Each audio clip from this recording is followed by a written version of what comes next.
And welcome to the Filmstein Podcast, a podcast where we are challenged with trying to articulate a love for art and storytelling. Today I am joined by my bird, Lucy.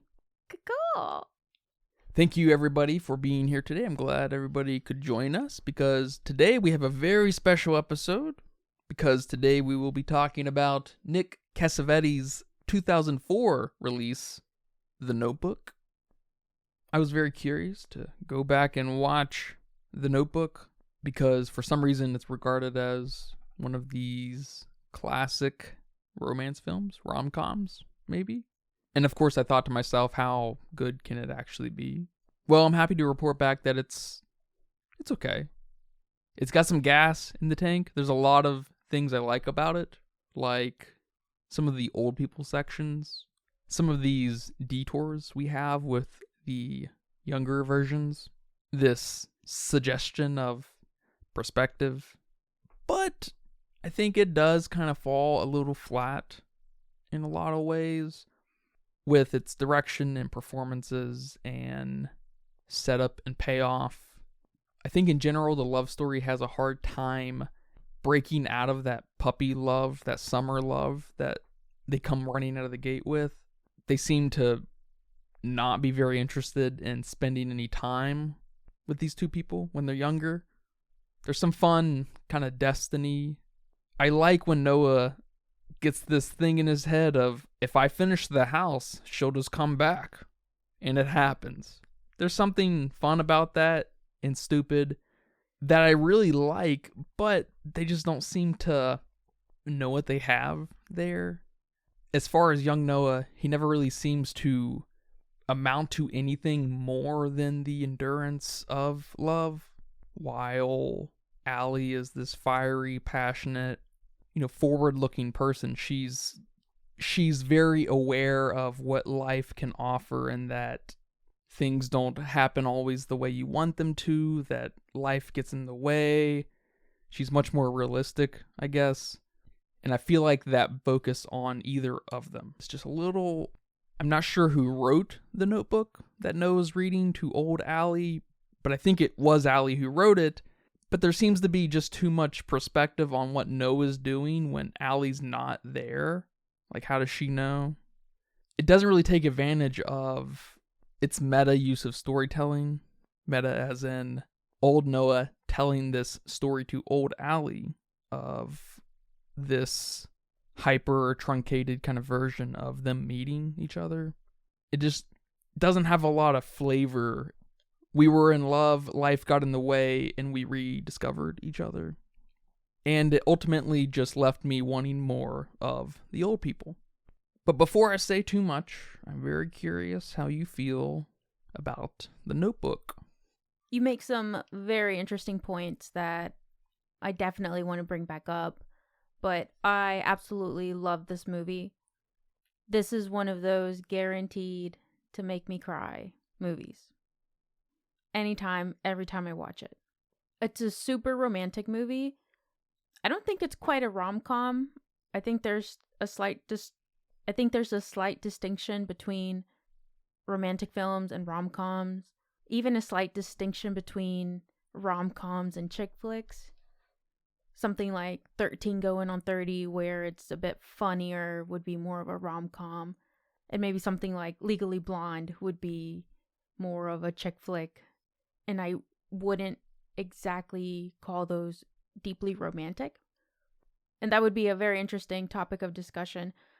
But I love this movie. There's a social divide to their love. And it's been done over and over in film. And it will continue to be done over and over in film because it works. There's a deep inspiration of Romeo and Juliet. I can definitely see that. We have a lot of films where somebody is poor and somebody is rich. Or maybe not quite as drastic as poor and rich, but there is definitely a social divide, right? Think Titanic, Pride and Prejudice, A Walk to Remember, which is another Nicholas Spark film. Or even something like Warm Bodies, where the divide is a zombie and a human. It's a cheese fest, I know, but it works, and I love it. This divide always creates the perfect tension, and it creates hope and fantasy. And depending on time and place, like in our film here, it can give us some historical or cultural context. And while it's a bit cliche, this plot alone could drive the film for me. But fortunately, the film gives us more, making this romance film really stand out from a lot of others, in my opinion. The narration of the film is bittersweet. Duke, aka Noah, is telling Allie this story of their lives to help her remember as she suffers from Alzheimer's. And I think that's very important to remember because that helps answer some of the issues you or anyone could have with the film. The sections where we have their summer love and can't break away from that are the way they are because we need Allie to remember. They could be emphasized and dramatized the way they are because they almost need to be. I love this idea of being loved and remembered even when your memory is gone. In our older years, having someone stick by your side. And one of my favorite parts of the film is this parallel moment we have at the end with Allie's mom. It's very subtle, but it's super important. It almost starts to become a cautionary tale moment, signaling to Allie that you need to choose wisely. You need to think about the consequences of what you're about to do, or you'll become like me. The film teaches us to cherish our past, but most importantly, it teaches us to be happy. And it's okay to choose what you want. And that might be a little bit romantic of me, to think more of what's going to make someone happy instead of thinking of the safer option. Because there's nothing wrong with a safe option. There's nothing wrong with comfort. But maybe this movie is for the people who think, I want to do what I want to do in life and it being okay. Rachel McAdams and Ryan Gosling steal the film as Allie and Noah. If it weren't for this movie, Ryan Gosling wouldn't be the heartthrob he is today. But I'm with you a little bit here. Were the characters developed enough? The movie focuses more on Allie's life, or maybe more of her choices, more of what she needs to do, whereas it's pretty clear with Noah what he wants and what he needs to do. We do focus a little bit more on her passion, her wants. But we do get these moments with Noah, like why he likes to read poetry or going off to war and watching Finn die, right? Those seem like very character-defining moments, but we don't get a lot of emotion out of him during these segments. The cinematography was fine. The score fit the movie. It fit the tone. But there are several moments in the film that I would take out or have them play out another way. They felt a bit awkward, especially in the nursing home scenes. Like, I'm especially thinking of that scene where she meets her kids. That scene felt very awkward. The dialogue is dramatic, and I love it, right? If you're a bird, I'm a bird. Or it's not over till I say it's over, and then grabs her. It probably helps that the source material is a book, and it being a romance book, it helps dramatize the dialogue and the narration. And I think overall, this film has the sap I'm looking for. We have the insecurities and jealousies and awkwardness of a teenage romance, the lust, the infatuation, the concept of soulmates, dying together in each other's arms. I mean, come on. But I think this movie will always be on my watch list. I could rewatch this movie over and over, and I can see why it's classified as a classic. Yeah, it's probably the only honest use of soulmates I've ever seen in a film, because you can't really be soulmates without dying with each other. Yeah, and I agree with you totally with the kids coming to see them at the old person home. It's a great sentiment, but it was really awkward. It was just, but I'm not going to lie. Gena Rowlands as the older Allie was kind of bad. Oh, okay. Now, there's obviously a level of tolerance here because she's dying of Alzheimer's, dementia, whatever. So she only needs to kind of be forgetful and then occasionally ask, then what type things. She doesn't need to be thoughtful because she doesn't have a lot of thoughts in her head. But this delivery is atrocious. Especially next to James Gardner, who is excellent. And I feel kind of similar, actually, with Ryan Gosling and Rachel McAdams, where Rachel McAdams is excellent. Ryan Gosling, not as much, but see, this is where my problem starts to unfold. Because our narrator somewhat seems to really be through Noah. And it's just a little confusing because to me it seems like, why isn't The Notebook, the story that's being told, written by Noah?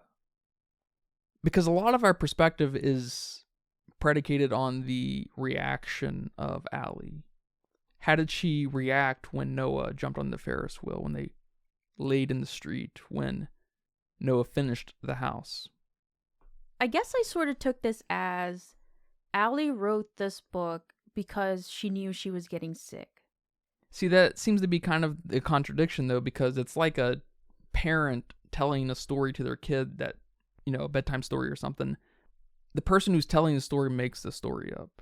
They embellish X, Y, and Z to get certain points across. Allie writes the story to ultimately remind her future self of her past self. Understanding Noah, you would definitely expect Noah to have the story ready to go to remind Allie of her past self. You know what I'm saying? Especially because he's the romantic. He's remembering these in this way. He's remembering these scenarios and events with Allie in this way, which are obviously not what actually happened. They're just kind of hyper-realized romantic versions of the memory. Of course, that's what memories are, memories of memories. No, I definitely see what you're saying, and I guess maybe it could be inferred that they wrote it together, or they reminisced about their past while she's writing this book, and it's like, oh, you remember that time that you asked me out at the carnival, and they kind of talk about it, and then she's writing the book, but that's not said. That's just me filling in the gaps. But I sort of agree with you. Noah is the romantic one. Solely with him even reading this book to Allie, would Allie have read this book to older Noah? You know what I'm saying? Yeah, definitely not. Exactly. He's the romantic one, so it makes more sense for him to have written the book. Luckily, we don't focus too much on that, and it was the best call to not even say it out loud, but it's just a brief scene where I think we focus in the book and it says, read this to me. Sure. When I don't remember, with all my love, Allie, or something. I guess I only have a problem with it because we are all of a sudden rejecting the proposed focus. Because I think the focus still is from Noah's side, but now we have kind of a contradiction of storytelling. But putting that aside, the points of focus within the young story are strange too, I think. Because of course we get the introduction of the two meeting in this North Carolina little town. It's summertime, summer love, right? They fall in love immediately. It's a fling. She has to go back to New York or wherever, the big city. But then some time passes and we are presented with an older Allie and older Noah. Adults, I guess, young adults. But Allie is going to get married soon.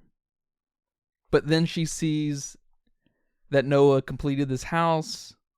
She runs back to the North Carolina town. There's no confrontation. There's no tension. Lon just kind of sets her free. There's just no reality kind of setting in, especially when Allie was the realistic person. She's not the hopeless romantic, you know? It's just like, what is going on? And then, I hate to kind of suggest what you would expect, but it just ends, and you would expect maybe a very quick montage of them growing old together, having kids, and then, they're in the old person home.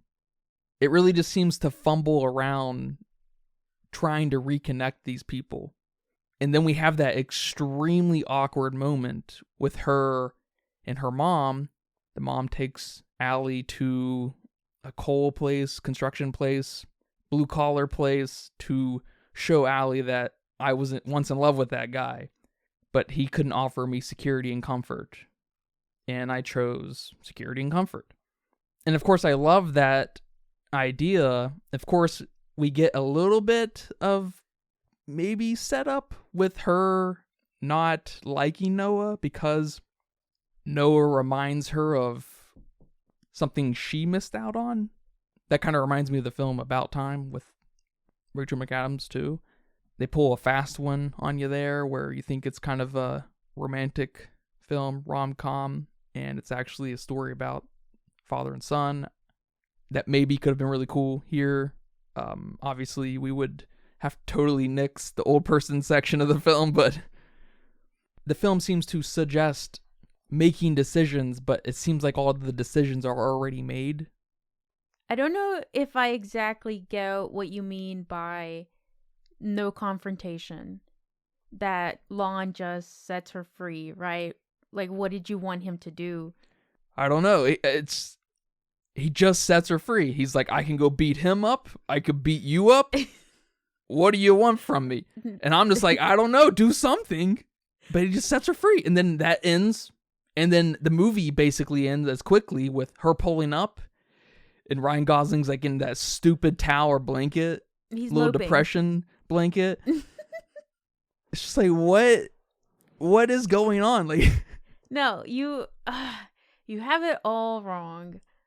Or this just isn't your type of movie. It's just the drama behind it. Is she gonna choose Noah? Is she gonna choose Lon? But you know she's gonna choose Noah because of the older Noah and Allie, right? But you're still in it just for the sake of it, I guess. She's about to marry another man. The man that her parents want her to marry. And not saying that she doesn't love him or want to marry him, but she might not be the hopeless romantic one, but she's still in love with him. She sees him. He built her the house that he promised he was going to build her. And she collapses. She doesn't know what to do with herself.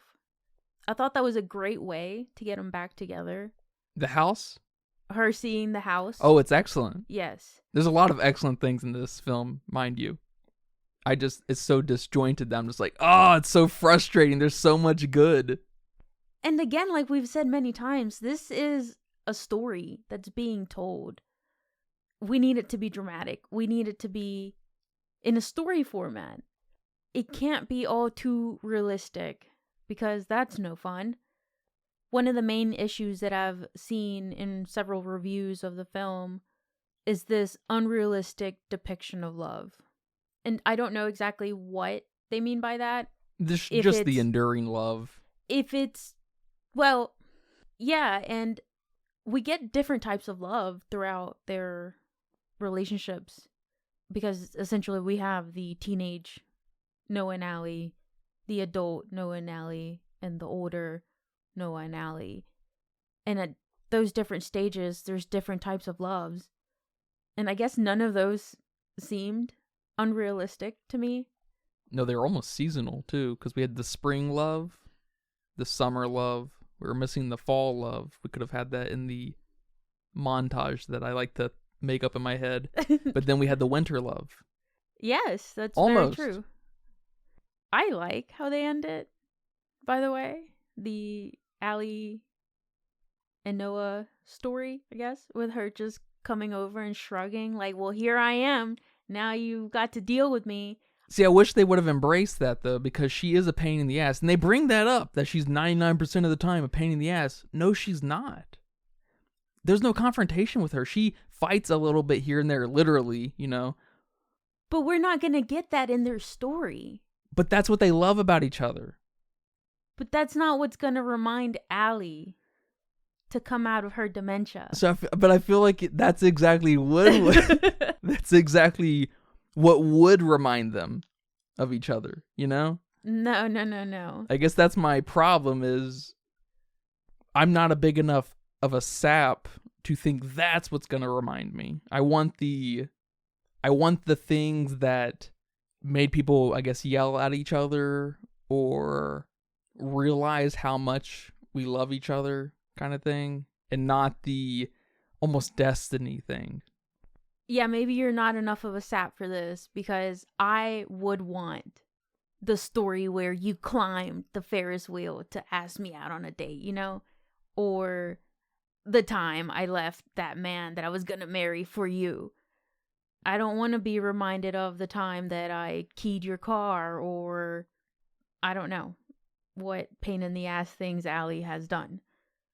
Although, I'm not going to say you're completely wrong in that, because there's so much passion between these two that you almost would want to see those moments, because nothing has more passion than the arguments.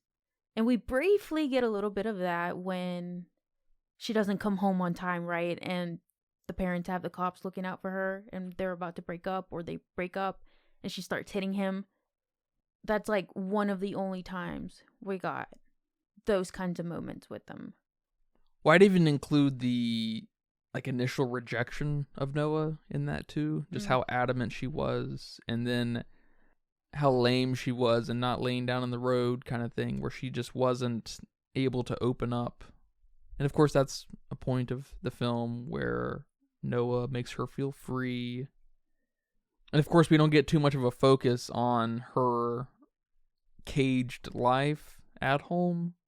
It's just kind of implied, because she's a rich girl, she has to conform and has to meet expectations of her affluent parents. But then at the same time, we get this dad of hers that just doesn't seem to care too much what she's doing. Like, he just wants to know, but he kind of reminded me of the dad from Anora, the Russian dad, where he was just kind of present and laughed at the situation, but the mom was really the one in control. Mm-hmm. I wish we could have got more out of that dynamic, because it really did kind of land with, well, he's trash. He's old country boy, Bubba. You can't be with him. It's like, well, yeah, but that was loaded. Sure, but it seemed like the better angle probably would have been, you've got a real life to return to. You know, this is fantasy world. We're on vacation. This is your vacation boyfriend.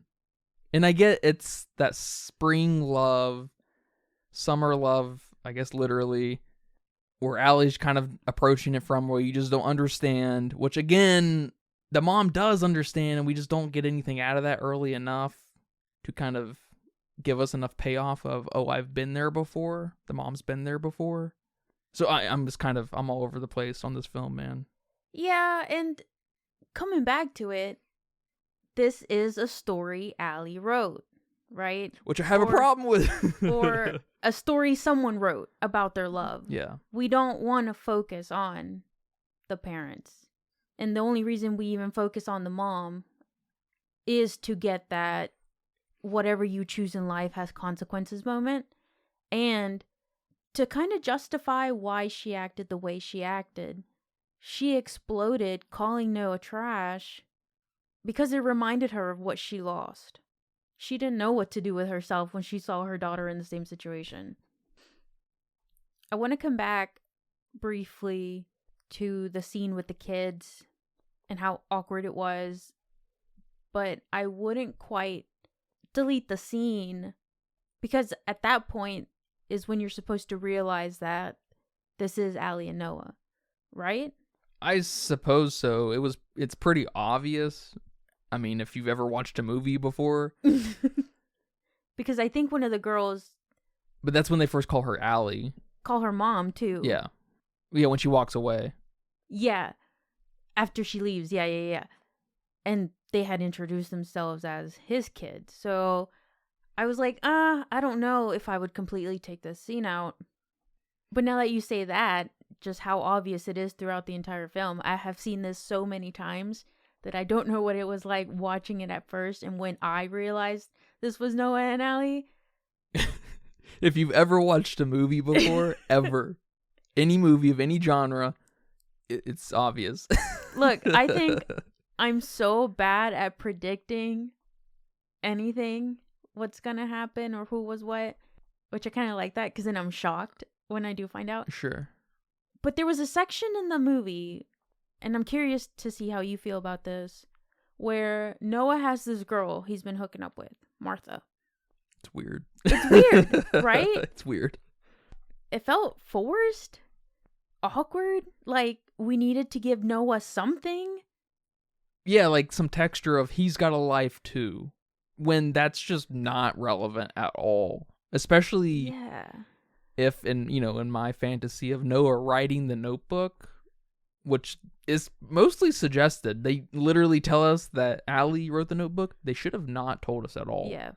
That would have been great for the imagination, because then it would have been clear that, or at least from my perspective, that Noah wrote it because of how much we focus on Allie's reaction to everything. Mm-hmm. Martha was her name? Yes. It seemed to just be this, Noah has lived a little too. And Noah's still continuing to teach people lessons, I guess. Because she learns, I have something to look forward to now, after seeing you two. It's like, okay, who are you? Yeah, exactly. And there is a scene within that sequence of Martha where they're in bed and he tells her, I want to give you the things you want, but they're broken. And not gonna lie, that completely took me out of the movie. Like, what is broken? What are you talking about? Who is this girl? And then as I'm saying this, I'm thinking about this, and we've said so many times, this book was written by Allie now. Did she paint Martha in this picture like this bland girl that Noah didn't really care about, or what? But then we see how Allie reacts to Martha, and Allie's like, I've heard so much about you. You sound so cool. It's just like, okay, Allie, how two-faced are you? It's just weird. Yeah, I probably would have cut the whole Martha section out, honestly. Yeah, just have her as a unspoken female. Noah's got to release some tension, I guess. I mean, I like the point of he can't give her what she wants because it's broken, his heart, his ability to love anyone else. But again, that would have come across better if it was from Noah's perspective. Not Allie. Not Allie, because now Allie sounds questionable, That's a good point. I like several things about this film. I just have a problem how a lot of almost everything comes together. But I will say I really like her resignation of her current young adult life, where she's like, I used to paint, It's okay. Right. And I love his response, Lon's response. He's like, all right, why don't you paint? Yeah, he's like, I didn't know that. Why don't you paint? I wish we could have got more out of him, I suppose, too. Maybe more confrontation. I don't know. He's a good guy. I don't know how that you have these two kind of nice guys. One's a hopeless romantic. One's just a gentleman, like a proper gentleman. I don't know how they would have had a confrontation that was not super awkward, to be honest, on screen. Yeah, neither of them seem very explosive. You've been sleeping with my wife? Like, no. Which, again, if the Notebook was written from the perspective of Noah, how gentlemanly, right? Writing Lon as that kind of figure, that almost he's better for Allie than Noah is. It's almost a non-issue, but it seems that everything is kind of predicated on the perspective of where the story's coming from that it is such a problem with me now. No, and I get that. Because talking about it, it really feels like Noah should have written the story. And to whoever watches the movie and blinks for 5-10 seconds in that section where it shows us that Allie wrote it, it could still be written as Noah. They don't make it a point in the movie that this was written by Allie. And I appreciate that. I guess the problem coming to a head, the film is called The Notebook. So in a way, it is kind of important. It's important that it exists. It's important that someone is reading it to her. I don't think it's super important on who wrote it, although that would tie the film very nicely and make it more cohesive.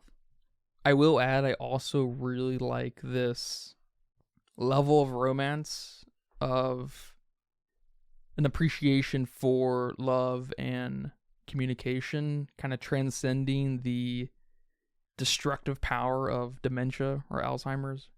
Like, oh, the doctor, it's like once, she's this far along, there's nothing that can revert her back. Any kind of suggestion of it is a fluke and not actually, the person that you remember. And of course, we get that 0 to 100 moment of Allie remembering for 5 minutes and then dancing. Oh my God, that's where It's devastating. It's awesome. It's obviously the best part of the film, the best little section. And older Noah's response is 10 out of 10. I wish we could have got more of the old people. When at that moment, I was like, man, it's towards the end of the film. I was like, man, I wish we could have gotten 20 more minutes of these old folks sprinkled throughout, or just the sections a little bit wider. And then, of course, older Allie remembering Noah and their history right before they both die together. It's awesome. Yeah, that scene where they're dancing and she remembers and then forgets as quick as she remembers is truly devastating. If you're not bawling in that sequence, do you even have a heart? And it's at that moment where this film transcends a typical romance film. Sure, it kind of taps into a Hallmarky thing. I wanted to ask you, on a scale of 1 to 10, how Hallmarky is this film? I don't think it's Hallmarky at all. I think there's more texture here, especially in the other aspects of a film, like the score, like the dialogue. I didn't read the screenplay, but maybe the screenplay, that this could never be a Hallmark type of film. Although maybe the themes are there, or the plot to some degree could be there too. So I guess a 2. Yeah, I guess I was kind of thinking just from the angle of young Allie and Noah, because of course, a woman with Alzheimer's remembering and then forgetting all in one scene would never be in a Hallmark film. Yes.